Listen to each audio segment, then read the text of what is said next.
Hello everyone, my name is Rosie and welcome back to Rosie's Rapid Record Reviews. Yeah, let's get right into this one. Today we are going to be covering Robotaki, the Grand Mirage.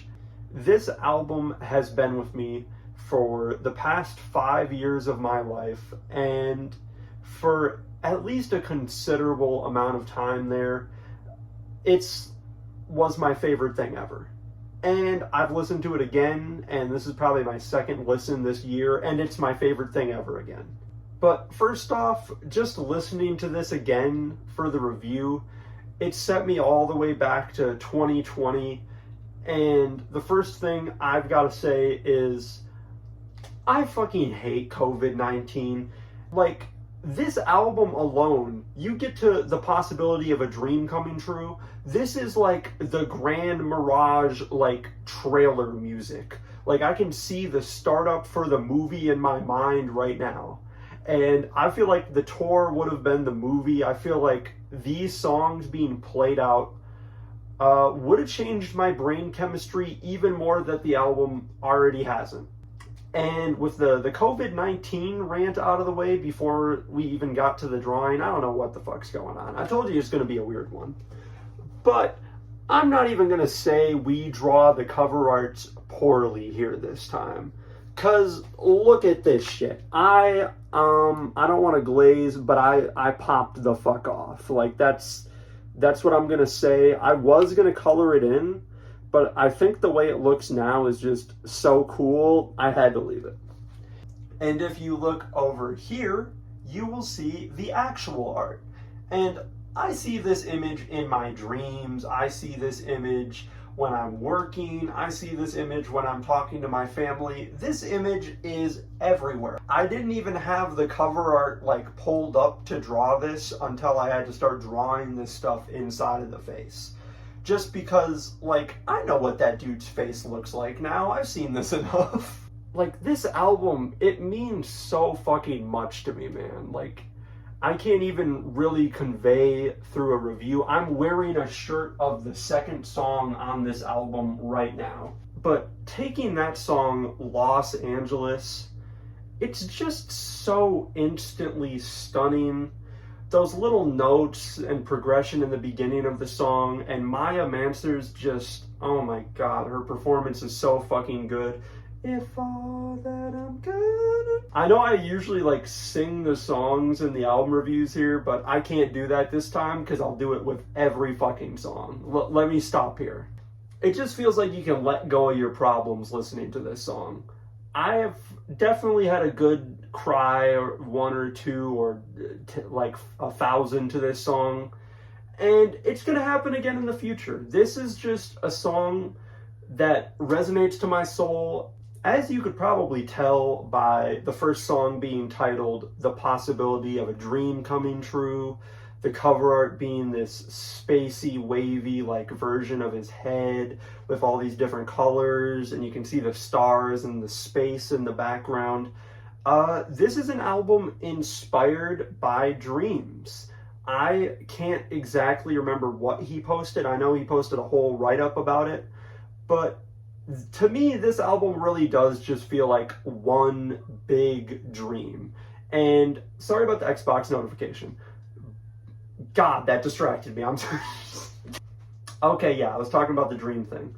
This whole album just feels like one big dream, and there's so much beauty and radiance in it, and I'll really get into it in the second half, because I feel like that's more when the reality of these songs kind of slips. It goes from like normal pop songs about emotion, about love, into these like spiraling EDM and pop concoctions. This has nothing to do with the video, but I'm editing this at like 3 a.m. and the phrase EDM and pop concoctions is really taking me out. I don't know why the fuck I said that. But all of this talk about dreaminess and beauty out of the way, another thing I had to remember is this album fucking slaps. I mean, the next song, Now That We've Been in Love, Pell, oh my god, he destroyed it. I just said I wasn't going to sing, but what you've got is dangerous. The second that shit came back on, I was just singing so loud, drawing to this music, and I was so hyped. I love this song to death.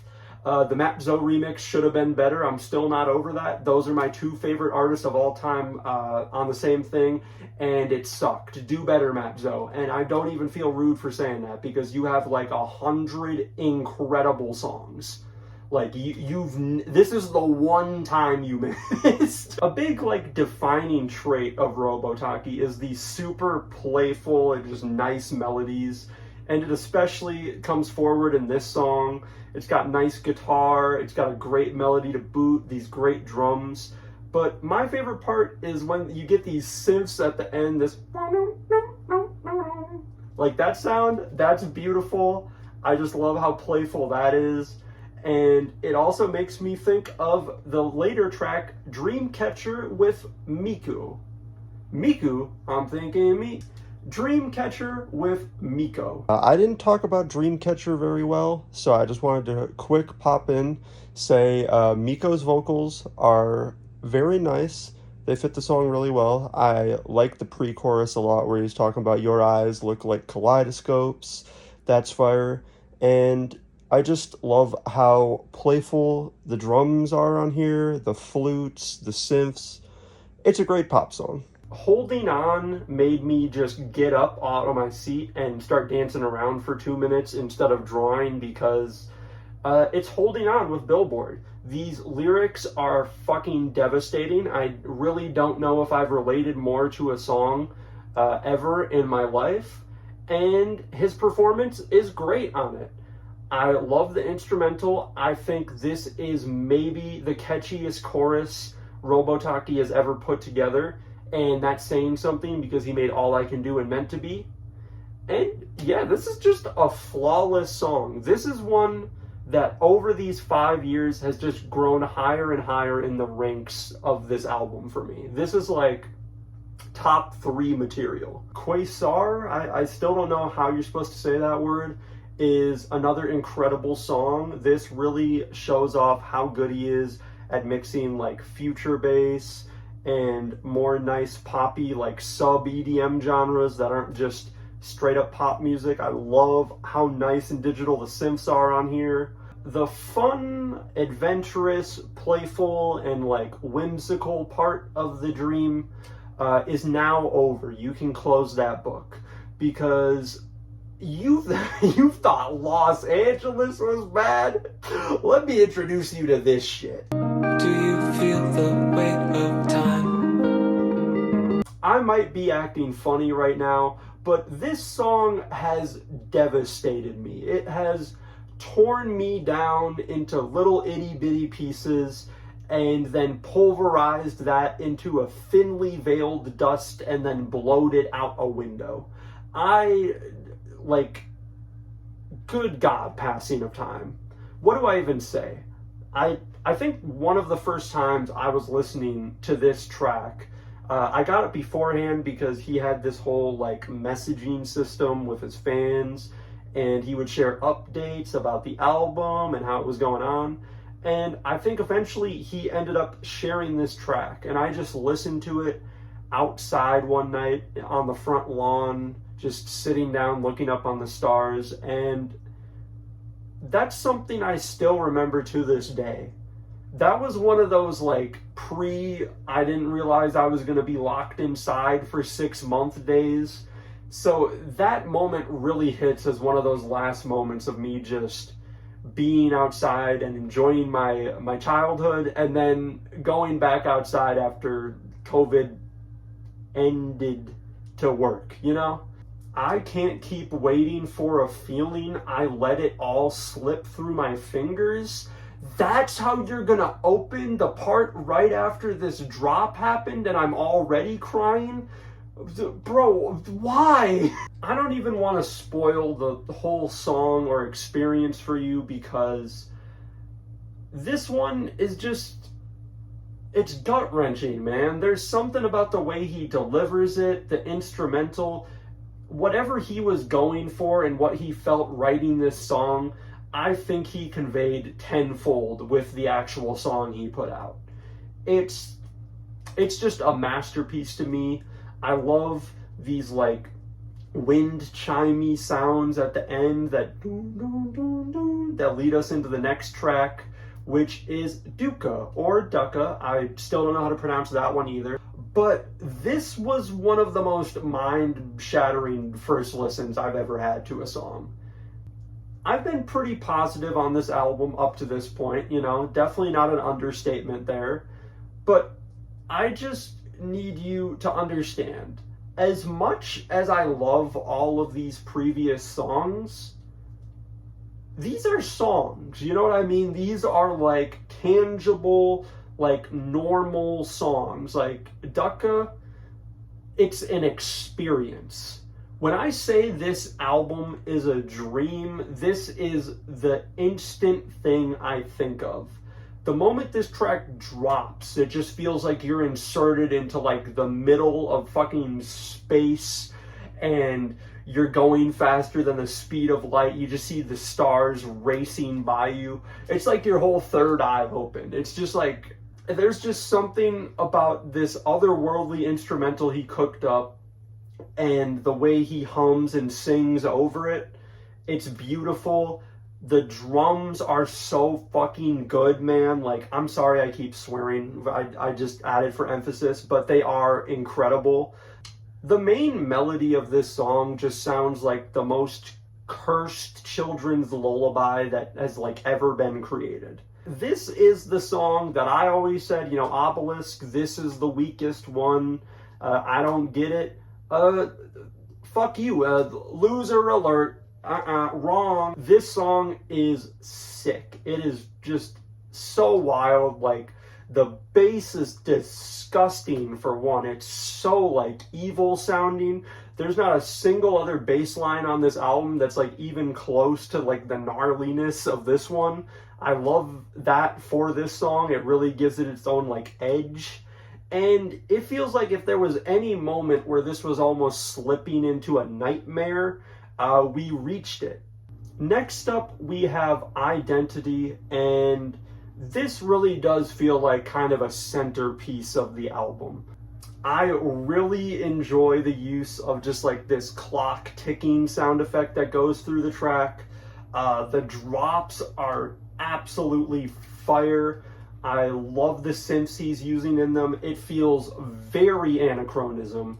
It feels exactly like something that would come from that EP, but it fits into the messaging and like the dream narrative that this album has going. But yeah, Record Heat, or whatever his name is, he kills it. I wish I had more to say here, but I just got done talking about Passing of Time and Duka. So, you know, that's rough. And now I'd say the more turbulent, sad, depressing, and like trippy section of this dream is over, and we're finally getting to the moment when we're starting to wake up, things are getting better. We get Something from Nothing, which feels like another very personal song from Robotaki. I feel like he really let out the emotions he was trying to get on this record. Songs like this and Passing of Time being on here are just wow. Like, even production, singing, features, all that aside, I think his writing with these lyrics is incredible. There's just not too much for me to say for this. It's just kind of him in full form. He's really wrapping up the album. I like the reference to Ghost Boy, and yeah, it's a great song. I'm running out of things to say. I'm 30 minutes recorded. My voice is going, and I just hope y'all have got what I've been trying to convey here, that this album means the world to me. This is one of a few albums that not only on first listen, even on this last listen I just did, I just sat there and I had so many thoughts, and the main one that stuck right in the front of my mind was, this was a great experience. And I know that's something you could probably say about a lot of albums, but I feel like a lot of albums are just that. They're just albums. When you get an album that really changes you and you feel like you just went through a whole roller coaster ride of emotions, that's when it becomes an experience to me, if I'm explaining it correctly. Thank you for watching. I will see you all in the next one. I'm gonna play my favorite bits at the end here, and I swear I'm gonna try to get it down to 3, but it's not gonna happen. RRRR. And you don't even know this. The higher we climb, the harder I fall. And I've been standing right here. You know I've been holding on for too long.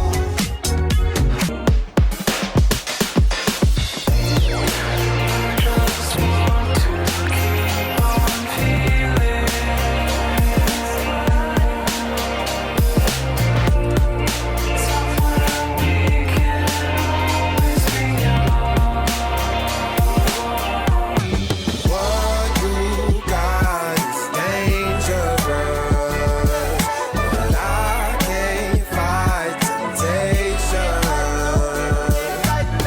The second he's done saying that word, it just cuts off.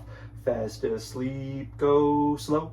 Have to keep you close tonight. I said I wasn't gonna do it, bro. God.